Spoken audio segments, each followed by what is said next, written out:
12, verses 1 through to 10. As you should know, Paul is the author of 1st and 2nd Corinthians. The church was facing a lot of issues and challenges. From factions existing among them, many of them were saying, well, I'm following Paul. Others were saying, well, I'm following Peter. Some said, I'm following Apollos. And some said, I'm following Christ. And he had to write these letters to correct a lot of these misconceptions. They had a lot of issues about speaking in tongues, about the correct use of spiritual gifts. He had to correct that. Some things in the church were so bad in 1 Corinthians chapter 5 that there was this particular man who was committing adultery with his father's wife, his mother-in-law. And the church was so lacking in spiritual discernment and morality that they were boasting about this thing as if it was something good. And Paul had to write to correct a lot of things. He was away, some persons got in and started to create a lot of issues about the resurrection and a bunch of other church matters. So he had to set them straight. Now, Paul was disdained by a lot of them because his physical presence was not as winsome as the weightiness of his words and his letters. And so there were some false teachers and apostles who came up among them who had claimed to be super apostles. And they were literally picking at Paul because he just never looked right. You know, somebody just doesn't look the part. Perhaps he was short, he had bodily issues, physical disabilities. His speech wasn't as astute like those rhetoricians and Greek philosophers. So they had all of these issues with Paul. And so in 2 Corinthians here, from chapter 11 through chapter 12, verse 10, Paul specifically gets into some of these matters and as to what he will boast about. They were glorying in man, in flesh, in their abilities. But Paul is saying, I'm not going to boast about any of these things other than the cross of Christ, by whom I'm crucified and the world is crucified to me. And so, having discussed his sufferings in Christ and the gospel in chapter 11, verses 22 to 33, and the various experiences he would have had over the years, he says in chapter 12, verse 1, it is doubtless not profitable for me to boast. I will come to visions and revelations of the Lord. I know a man in Christ who 40 years ago, he's talking about himself in church. But he speaks about himself in the third person to remain humble. He says, I knew a man sometime 14 years ago. This is when he was initially converted. And he says, whether it was in the body, I don't know. Or whether it was out of the body, only God knows. And this man was caught up to the third heaven, to paradise. Paul says here he had an experience in the things of God. He experienced going up to heaven, whether it was his physical body that went, or it was just his spirit. He says he can't particularly recall. He says this guy was caught up to the third heaven. I know such a man, whether it's in the body or out of the body, only God knows. And how he was caught up into paradise and he heard inexpressible words, which is not lawful for a man to utter. Of such a person I will boast. But of myself, he says, I'm not going to boast about these things except in my infirmities. In verse 6, he says, though I might desire to boast, I will not be a fool. See, he's talking about himself here and his experiences. For I will speak the truth, but I refrain lest anyone should think of me above what he sees or hear of me to be. There are a lot of people like these false apostles who like to compare, who are always trying to live with the Joneses. There are some people who will grudge you for the calling, the gifts, and the ministries that God has laid on your life. And sometimes based on your experience in the things of God, like Paul, you may say, you know what, I'm feeling a little foolish today. Let me boast. But Paul says, you know what, I'm not going to boast about fleshly stuff. I'm going to boast about visions and revelations from the Lord. In other words, these materialistic things that people find reason and occasion to boast in, I'm not going to boast about those things, because at the end of the day, those things will pass away. Are you listening to me, church? The good food we may be enjoying now, it will spoil, it will rot, it will pass away. The fine clothing we may wear now and the nice cologne to smell sweet, they will use up, they can mash up, they're going to pass away, church. The cars we drive at a pump now, especially on these bad roads. Paul says, I'm not going to boast about these things. Can I encourage somebody? By the way, the sermon title is Kept by Grace. Kept by Grace. Paul says, I'm not going to boast about these things. A nice house that I'm living in and the job that God has blessed me with, me not boast about it. The nice degrees he's allowed me to accumulate, me not boast about it. Because when an individual dies, the degree stays right here. I wish I could talk to somebody. Paul says, you may want to boast about the flesh. You may want to boast about your influence and your experiences and all that you have accumulated. You may want to boast about your fame. But as for me, if I'm going to boast, it's going to be about Jesus. If I'm going to boast, it's going to be about the Word of God. If I'm going to boast, it's going to be about the things of God. Because the Bible says in Isaiah chapter 40 that all flesh is grass and the glory of man is like the flower of the grass. The grass will wither, the flower will fade, but the word of the Lord, after the word of the Lord, church, will stand forever. The only things that will last are the things that God has done in us and the word that we have stored in us. We will die and leave the house. We will die and leave the jewelry. We will die and leave the education. We will die and leave the jobs. We will die and leave the technology. We will die and leave the house. We will die and leave the position. We will die and leave the church building.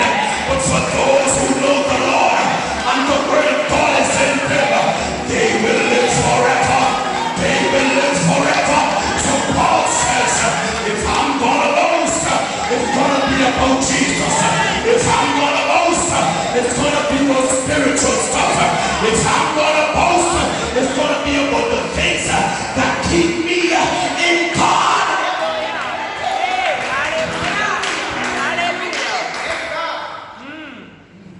They will pass away, church. They're just for a moment. We're here today, gone tomorrow. They are here today, they're gone tomorrow. But the grass will wither, the flower will fade, but the word of the Lord will last forever. And when I put the word in me, I'll last forever.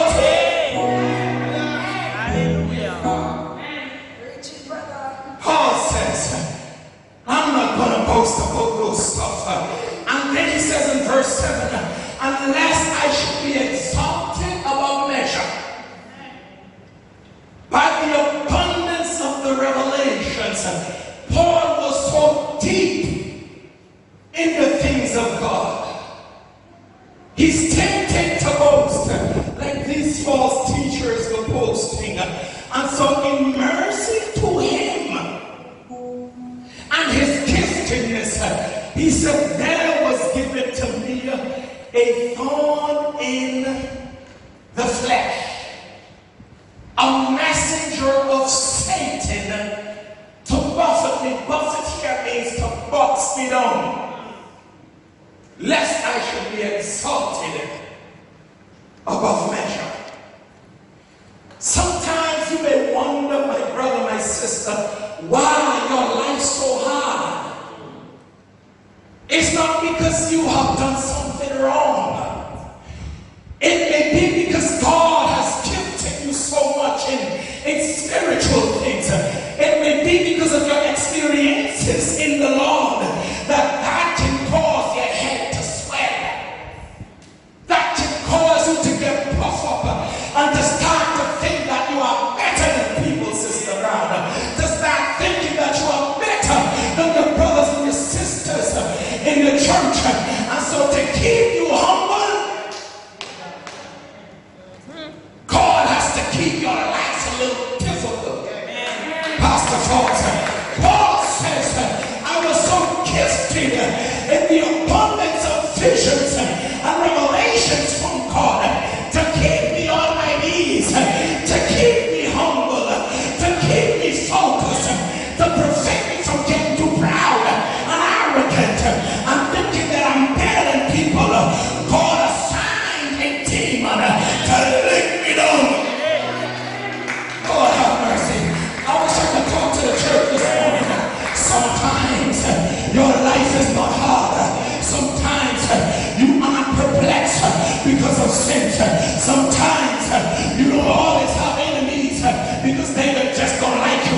Sometimes it's God's way and means of keeping you humble. God will often send the trials. He'll often send the hardships.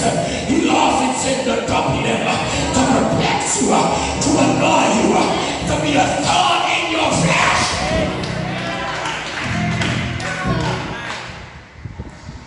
To keep you humble, to keep you simple, to keep you kind, to keep you loving. Can I talk to somebody?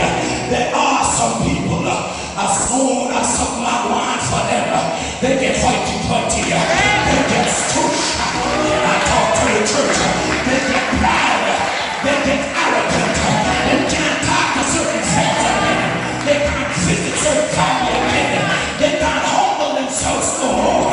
So Paul says, in order for that to not reach me, God gave me a thorn. Has God given anybody a thorn in the house today? That thorn might be a perplexing child. That thorn might be a sickness. That thorn might be preventing a certain job from reaching you.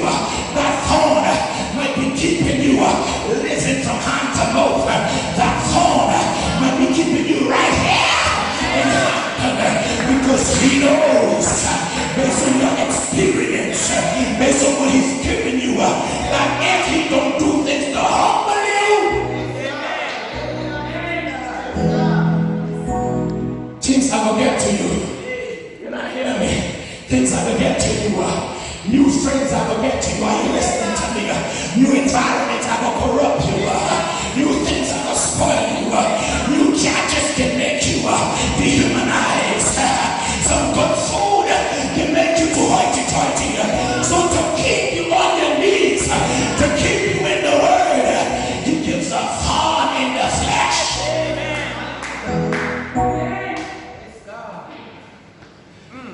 He gives a thorn in the flesh so that Paul could remain humble. And Paul says concerning this thing, I pleaded with the Lord 3 times that he should take it away from me. 3 times he went on his knees, Lord, remove this thorn. It was nagging, it was perplexing. I imagine it was unbearable. And I can tell you, having demons literally boxing down the eyes. I've had some of those experiences. Or demons using people to annoy and perplex you and fight you. It's not nice.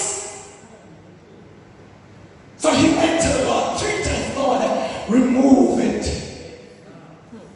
But notice the response from God to him. God didn't remove the thorn. Notice what he did with Paul. He shifted his mindset. He shifted his attitude. He showed him something that is much greater, bigger, and better that he needs to be focused on rather than his thorn. He said to me, my grace. The church ain't listening to me. My grace is sufficient for you. My strength is made perfect in weakness. When Paul get to understand this, he said, therefore, most likely, I will rather boast in my infirmities, that the power of Christ may rest on me. Therefore, I take pleasure. Do you know what it means to take pleasure, church? It means to be happy with something. It means to embrace it with open arms, to invite it, to accept it, and to have a good attitude about it. He says, therefore, I take pleasure in infirmities. You know what infirmities are? Infirmities are the sicknesses, the hardships, the trials and the difficulties that we face, the lamenesses, the weaknesses. He says, I'll take pleasure in infirmities, in reproaches, in needs, in persecutions, in distress, for Christ's sake. For when I am weak, it is then I am strong. Paul got to understand that amidst all the hardships and the demon perplexing him literally and through other people, and the hardships he consistently confronted and experienced everywhere he go, that it was the grace of God who was keeping him. And so when he got to understand the reason and the purpose for the trials and the hardships, he says, I'm going to boast about my hardships. I'm going to boast about my need. I'm going to boast about my lack. Can I talk to somebody? Because he gets to understand that these things don't come to kill me. They come to strengthen me. These things don't come to take me away from God. They come to remind me that I'm kept by grace. When there is a lack in my house, God reminds me I'm kept by grace. Can I encourage somebody in the house of God this morning? Can I tell the church that you are kept by grace? Some of you have been through some hell all your life, and you're surprised that you're still here. It's because you're kept by grace. Some of you should have been dead a long time, but you're still here. It's because you're kept by his grace. Some of you are enemies came up against you from high, from low, from left, from right, from around, but all they've tried never worked out because you're kept by grace. They tried to mash up your family, but it's still intact because you're kept by grace. They try to see you go down, but instead God is maintaining you because you're kept by grace. That sickness should have taken you out within 6 months, but 5 years later, you're still here because you're kept by grace. Can I let the church know it's not because you're cute? It's not because you eat good. It's not because you're even attending church. It's not because of where you live. It's not because of your marital status. It's not because of your education. You're still here because grace did it. Can I encourage somebody? Grace did it, Pastor Fox. If I went through this by myself, I'd be mad a long time ago. But I'm still sane. I'm still standing firm and strong because I'm kept by grace. The marriage should have ended, but God has me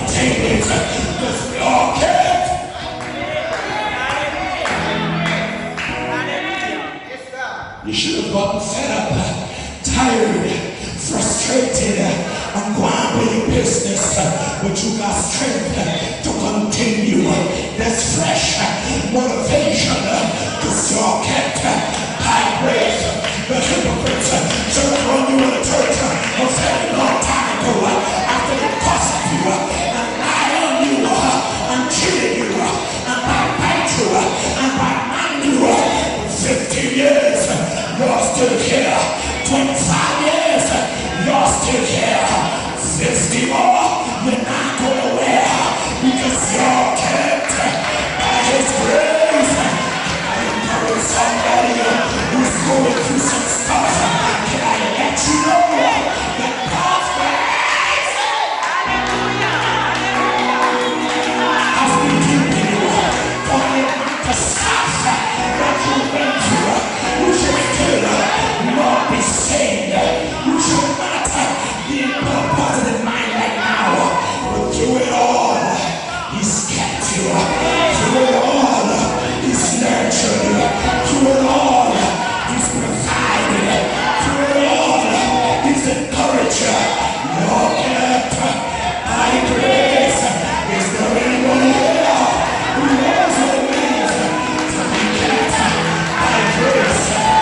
Weaknesses, your sins, your imperfections, your downfalls can't keep you down because you're kept.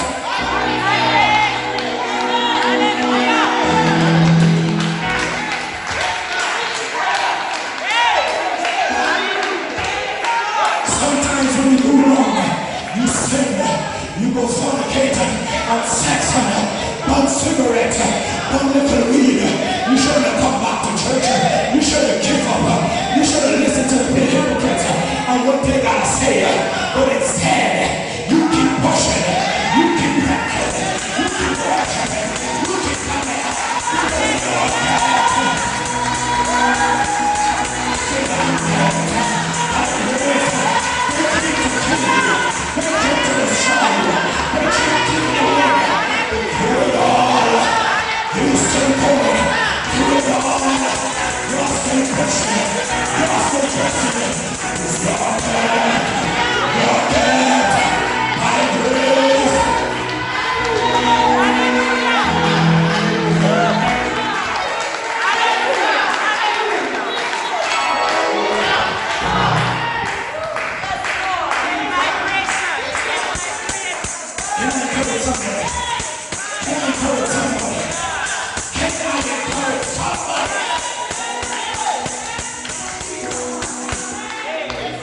The business should have flopped from the lack of support. The business should have flopped from the lack of family and friend support. The business should have flopped a long time ago because you don't have the money because you're in debt. But it's still going. It's still continuing. It's not nonsense. It's your superiors lie on you, try to get rid of you, make it hard for you to attract. But you're still here because you're kept by His grace. You're kept by His grace. So Paul says, bring on the needs, bring on the persecutions, bring on the hardships, bring on the trials, because come and go, multiply them. Through them all, grace is keeping me. Through it all, grace is holding me. So he says, if I'm going to boast,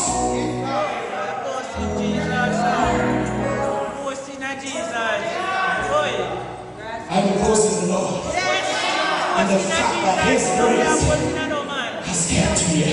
Is there anybody who goes out this morning who's kept by grace? Stand to your feet like there's a grace. If you know your sister is keeping you, you want to give Him a worship. You want to give Him a praise.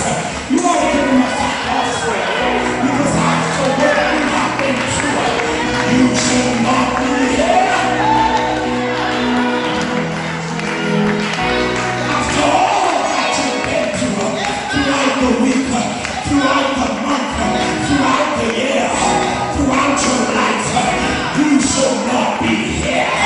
But you're still here, smelling good, and good, feeling good, in health,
It kept me pushing. It kept me trying. It kept me coming. It kept me focused. Kept my grace is sufficient. My strength, he says, in grace is made perfect in your weakness. Don't get distracted, church, with the hardships and the way the doctor are boxing up. Don't get distracted with the trials that come on you left, right, and center. Stay focused on the grace of God. Stay focused on the grace of God. Because the hardship can't kill you. The enemy can't kill you. Hunger can't cripple you. But my people can't stop you. Corrupt enterprises and leaders can't prevent your progress. Focus on the fact that you're okay. By grace, through it all, give me grace. Through it all, give me grace. It's gonna keep me in the morning. It'll keep me in the afternoon. It will keep me at night. It's gonna keep me when I'm happy. It's gonna keep me when I'm sad. Is there anyone here who's scared? By His grace. Kept by grace. Kept by grace. Kept by grace. Come, Pastor Paul, we need to sit up.